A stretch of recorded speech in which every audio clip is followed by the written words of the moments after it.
መንሱር ጀማል ጠበቃ ነበር ካረር አምባሳደሩ ለምን አልታሰሩ? እነዚህ ሁለት ጥያቄዎች እዚህ ቪዲዮ ላይ ምላሽ ያገኛሉ። የማስጠንቀቂያ ቪዲዮ ለወንድማችን አዎንታ በርሲሳ አድርሱ።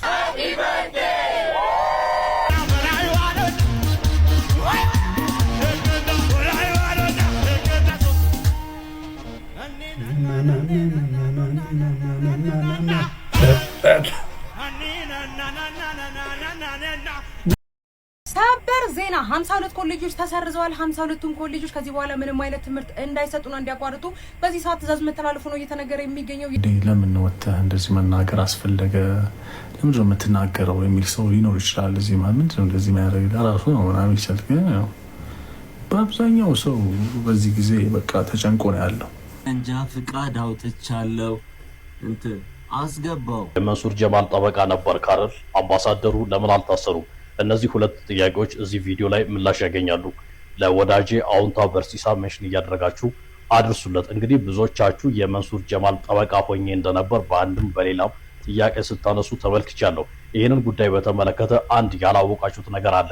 ይኸውም በተለይም የፌደራል ጠበቆች የስነ ምግባር ደንብ ላይ ተመልክቶ እንዳለው አንድ ጠበቃ አንድ ደንበኛ አገልግሎት ፈልጎ በሚመጣበት ጊዜ በተለይም ደግሞ ደንበኛው ከፈጸመው የወንጀል ከባድነትና አስነዋሪነት አንጻር ከደንበኛው የሞራል ባህሪ፣ ኢኮኖሚያዊ፣ ፖለቲካዊና ማህበራዊ አቋሙን ተመልክቶ ከራሴ ሞራልና ሃይማኖት ጋር ይጻረራል ብሎ አገልግሎቱን መንፈቅ እንደማይችል ግልጽ በሆነ ሁኔታ ተደንጎ ይገኛል። ስለዚህ በወንጀል ጉዳይ ለጠበቆች ለደንበኞች አገልግሎት መስጠት የምርጫ ጉዳይ ሳይሆን ግዴታ እንደሆነ መታወቅ መቻል አለበት። ታዲያ ከመንሱር ጀማል ጋር ተያይዞ ባለው ጉዳይ ከፊንቴክ ጋር ተያይዞ ባለው እኔ የመንሱር ጀማል ጠበቃ ሆኜ አላቅም። ነገር ግን አገልግሎቱን ፈልጎ ወደ እኔ ቢመጣ እንደማልነፍገውና ጠበቃው ሆኜ ላገለግለው እንደምችል መታወቅ መቻል አለበት እላለሁ። ሌላኛው ጥያቄ ከአምባሳደሩ ጋር ተያይዞ የሚነሳ ጥያቄ ነው። አምባሳደሩ ለምን አልታሰሩ? የብዙዎች ጥያቄ ነው። ታዲያ ይህን ጉዳይ በተመለከተ በእርግጥ በህገ መንግስቱና በወንጀል ህጉ በግልጽ የእኩልነት መሪ አለ። ይኸውም ሁሉም ሰው በህግ ፊት እኩል እንደሆነና ተመሳሳይ ጥፋት የሰሩ ሰዎች በተመሳሳይ ሁኔታ እንደሚቀጡና ትሪት እንደሚደረጉ ተደንጎ ይገኛል። ነገር ግን ይህ እኩልነት መሪ ልዩ ሁኔታ ያለው ሲሆን በተለይም ደግሞ የህዝብ ተወካዮች ምክር ቤት አባል የሆነ ሰው ያለመከሰስ መብት አለው። ይህ ያለመከሰስ መብቱ ለወከለው ህዝብ ወይም ደግሞ ብሔር ክብር ሲባል ተደርጎ የሚሰጥ ሲሆን በተለይም ደግሞ በከባድ ወንጀል እጅ ከፍንጅ ካልተያዘ በቀር ምክር ቤቱ ያለመከሰስ መብቱን ሳያነሳና ፈቃድ ሳይሰጥ ፖሊስ ማሰርና መክሰስ እንደማይችል ተደንግጎ ይገኛል። ይህም ማለት ግን እንደፈለጉ ወንጀል የመስራት መብት አላቸው ማለት ሳይሆን ምክር ቤቱ ያለመከሰስ መብታቸውን ሲያነሳው እንደማንኛውም ሰው ይከሰሳሉ፣ ተገቢውን ቅጣት ያገኛሉ ማለት ነው። ጠበቃ ደንጉላው ምንድነው እያለ ያለው? የመንሱር ጀማል ጠበቃ አልነበርኩም እናንተ እንደምትሉት። ነገር ግን አሁን ላይ የግዴታ አገልግሎቴን ፈልጎ ከመጣ አገልግሎት የመስጠት ግዴታ አለብኝ።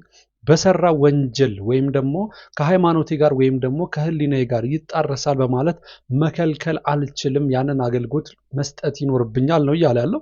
በተረፈ ደግሞ እንግዲህ እዚህ ጋር አምባሳደሩ ያልተከሰሱበትን ምክንያት በግልጽ አስቀምጧል። ያለመከሰስ መብት አላቸው ነው እያለ እንግዲህ የብዙዎች ጥያቄ እንግዲህ ያለመከሰስ መብት አላቸው የላቸውም የሚል ነበር። እንግዲህ እዚህ ጋር ደንጉላው በግልጽ የተናገረው ይመስለኛል። እንግዲህ ለሁሉም ግልጽ የሆነ ይመስለኛል። ነገር ግን መንግስት ወይም ደግሞ በተለያዩ ምክንያቶች እጅ ከፍንጅ በሆኑ ወንጀሎች እነዛ ያለመከሰስ መብቶች በሚነሱበት ሰዓት ግን እንደ ማንኛውም ሲቪሊያን ማህበረሰብ የመከሰስ ሁኔታ አላቸው ነው እያለ ያለው። እንግዲህ ግልጽ የሆነ ይመስለኛል እዚህ ጋር ባለው ነገር።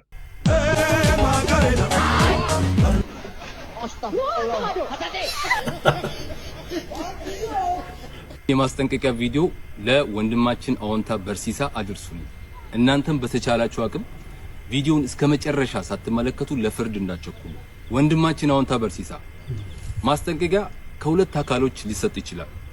የመጀመሪያው ከጠላቶች አንተን ለማስፈራራትና እየሄድክበት ካለው የእውነት መንገድ እንድትመለስ ጠላቶች ማስጠንቀቂያ ሊሰጡ ይችላሉ። በሁለተኝነት ደግሞ ማስጠንቀቂያን ወዳጅ ሊሰጥ ይችላል። አንተ እንዳትጎዳ ክፉ ነገር እንዳያጋጥም ሲል ከክፉ ሰዎች ራስን እንድትጠብቅ ሲል ወዳጅም ማስጠንቀቂያ ሊሰጥ ይችላል። ዛሬ እኔ የምሰጥ ማስጠንቀቂያ የሁለተኞቹን አይነት ማስጠንቀቂያ ነው። የወዳጅ ማስጠንቀቂያ የሚባለው ላንተ በማሰብና ክፉ ነገር እንዳይገጥም በሚል ማለት ነው። አዎ አንተ ጠላቶችን የምትዋጋበት ጦር አለ። ያም እውነትና ማስረጃክ ነው። ነገር ግን ከጠላቶች የሚመጣበት ጥቃት ካለ ራስን የምትከላከልበት ጋሻ አለክ ብዬ አላምንም። አንተ አሁን ግልጽ ጦርነት ላይ ነህ ብዬ ነው ማምነው። ከነማን ጋር? ከሌቦች ጋር፣ ለዛውም ከትልልቅ ሌቦች ጋር። እዚህ ጋር አንተን በጠላትነት የሚያዩህ አንተ ያጋለጥካቸው ሌቦች ብቻ እንዳይመስል፣ ገና ለገና እኛንም ያጋልጠን ይሆናል ብለው የሚሰጉ ሌሎች ብዙ ሌቦችም እንዳሉ እንዳትረሳ። እነዚህ ሀገርን ህዝብን የሚዘርፉ ሌቦች ደግሞ ክፉ ነገር እንዳንተና መሰሎች አይነት ሰዎች ላይ ለማድረስ ቅንጣት ታክል የሚራሩ ሰዎች አይደሉም። አዎ ዛሬ ከምታጋልጣቸው ሌቦች አንጻር ብዙዎቻችን አንተን ጀግና እያልንክ ነው፣ በርታ ጎበዝ እያልንክ ነው።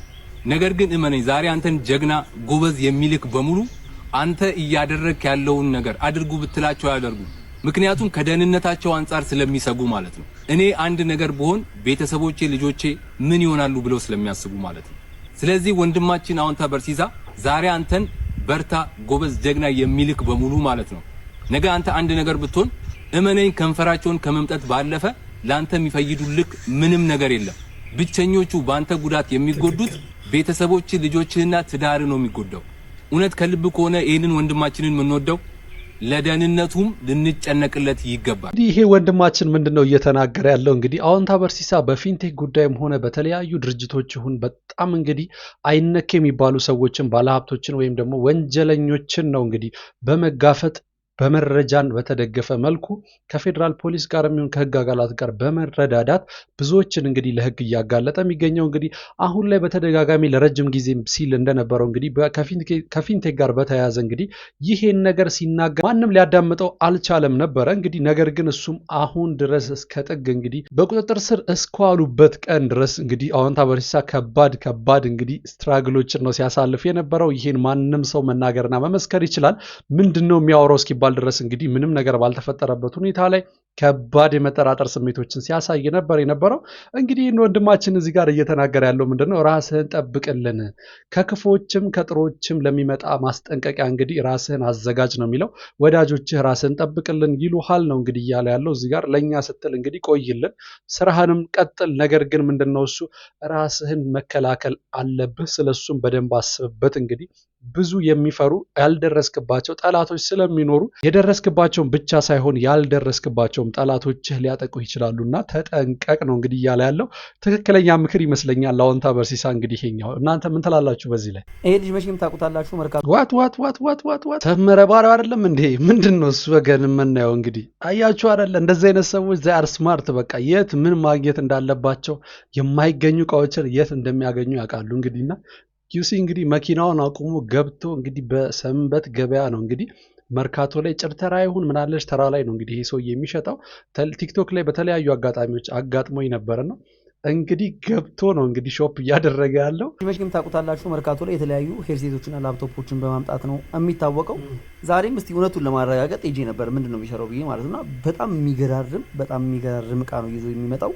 ተጠቀሙበት እድላችሁን፣ የምሬን ነው የምላችሁ። በጣም አሪፍ ኤርፎኖች አሉ፣ ላፕቶፖች አሉ። ግን ጊዜ ይጠብቃል። በቃ መቼ እንደሚመጣ ታቁም። ታብሌት ተውት፣ የሚገራርም እንዴ! እኔ የሚገራርም እቃ ነው በቃ እያዩ ነበር። አሁን ለጊዜው እኔ ሁሉን ነገር ጨርሰን ሊፋቱ አንድ የፍርድ ቤት ቀጠሮ አልነበር እንደ ቀራቸው? ምን አገባው ሽማግሌ ምን ያገባዋል? ቆይ ምን ሊያገባ ያደለው ሽማግሌ ሀገር ይበጠብጣል፣ እነሱ ያስታርቃሉ።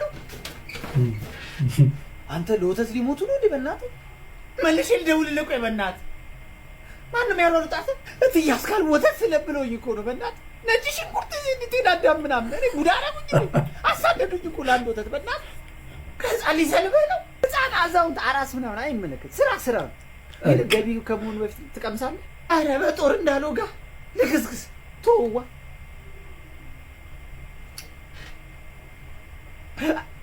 አረ ጉዶንጉል ምን ሆንክ? ካልሲ ሸፍነው ታጥቢት ነው።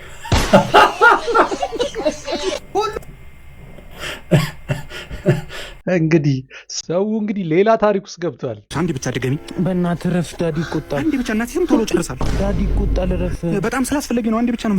እንግዲህ ይሄ ልጅ ዳውድ እንግዲህ የማይነቆሩትን ሁሉ እየነቆረ ነው። አሁን ደግሞ እንግዲህ ሄኖክ ድንቁ ላይ ደርሷል። እንግዲህ ምን እያለ እንደሆነ እስቲ እንስማው። አሁን ሁላ ከዳዲ ተደብቄን የሰጠው ኧረ እናቴ ትሙት ለማንም እንዳሰጭ ብሎሽ ነው። ኧረ በእናትሽ አንዴ ብቻ እስቲ እናቴ። ኧረ ዳዲ ይቆጣል። ረፍ። ይቁም። እናቴ ትሙት አየት ላይ ጨርሳለሁ። ቶሎ ጨርሳለሁ። እናቴ ትሙት ይቁም። በጣም ስላስፈለገኝ እኮ። እሺ ቶሎ ጨርስ ከሆነ በጣም አመሰግናለሁ። ቶሎ በል እንዴ። የቁም አላልክም እንዴ? ሾፍ ሻፋ ግን 23 ዓመት ልትል እኮ ነው። ኧረ እኔ ግን ታየኝ 2-3 ነው።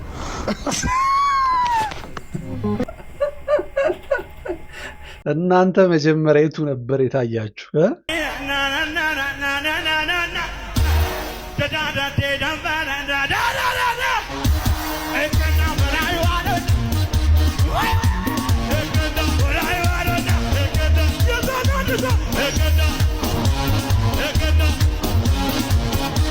አታውቅም። በቃ የሀብታም ሳቅ እንደዚህ ይዙና ሆዱ ሞልቶ አላለም።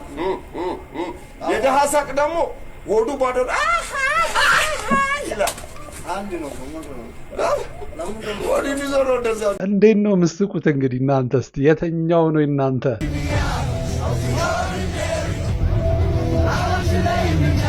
የግል ቨርሰስ የመንግስት ትምህርት ቤት ይላል። እስቲ የመንግስቶቹን ደግሞ እስቲ እንዴ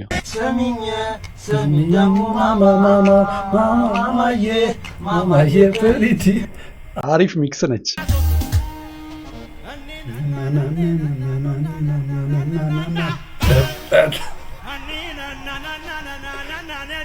ነፋው ማለት አይቻልም። እንግሊዝኛ ብቻ ነው። እሺ you already you English you mean you English you already ፋሲል ነኝ በላቸው።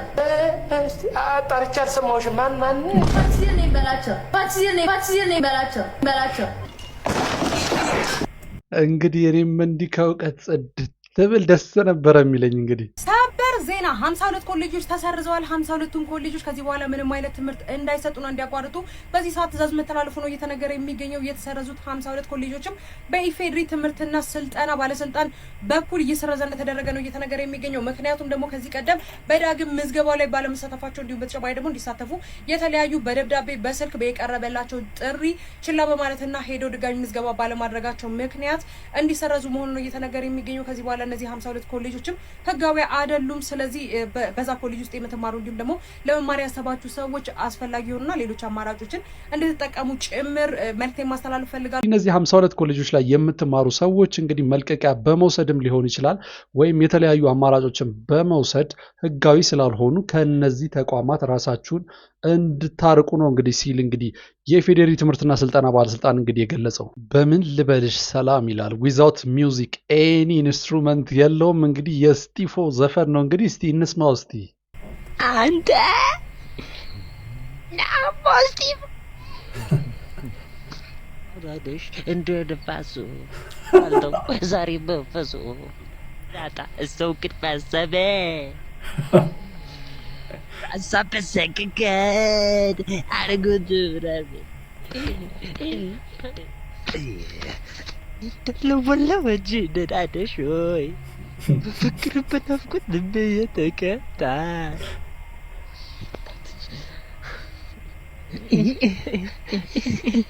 Fikir. Bebal salam. Adil salam.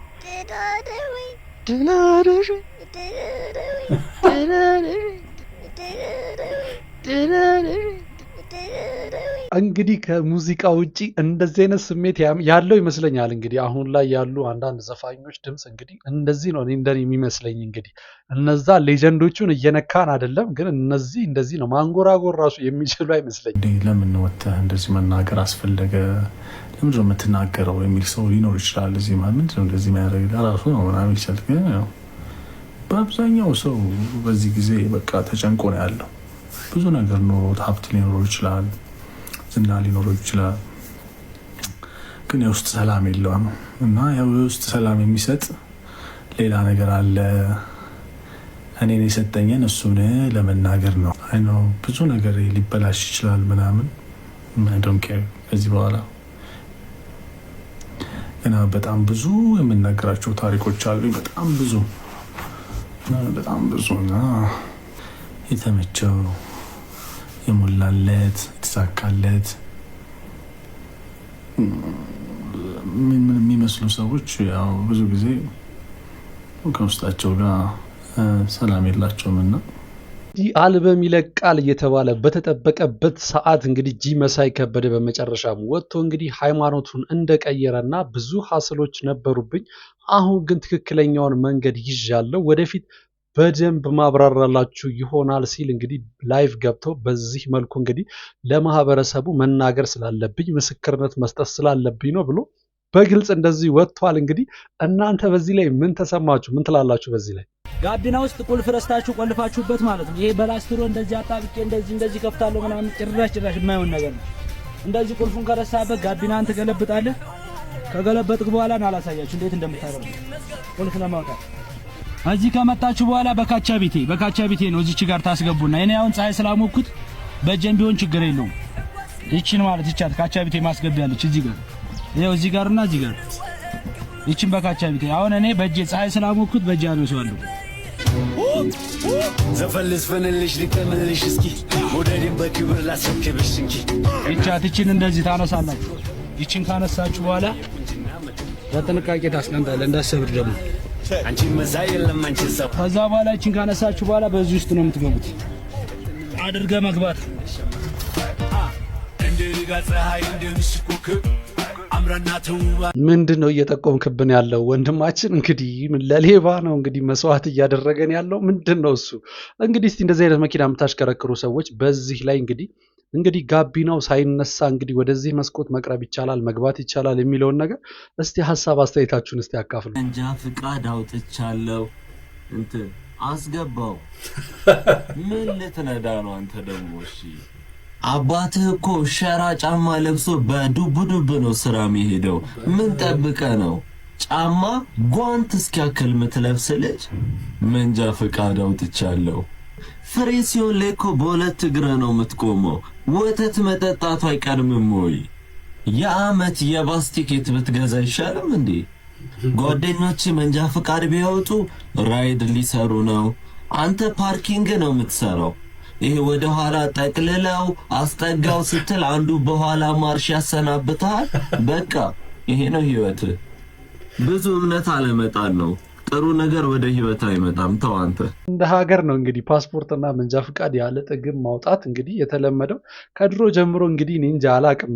ከረጅም ጊዜ በፊት ጀምሮ ሰው ላይ ጠቀመው ፓስፖርት ያወጣል፣ መንጃ ፍቃድ ያወጣል። ጭራሽ እንግዲህ እንደሚለው መኪና የመግዛትም የመንዳትም ሐሳብ ሳይኖረው ጭራሽ አንዳንድ ሰው አለ በቃ መንጃ ፍቃድ አውጥቶ አለኝ ይላል። አላቅም። አንዳንድ ሰዎች እንደ መታወቂያነትም የሚጠቀሙት አሉ። ምን ትላላችሁ በዚህ ላይ እንግዲህ?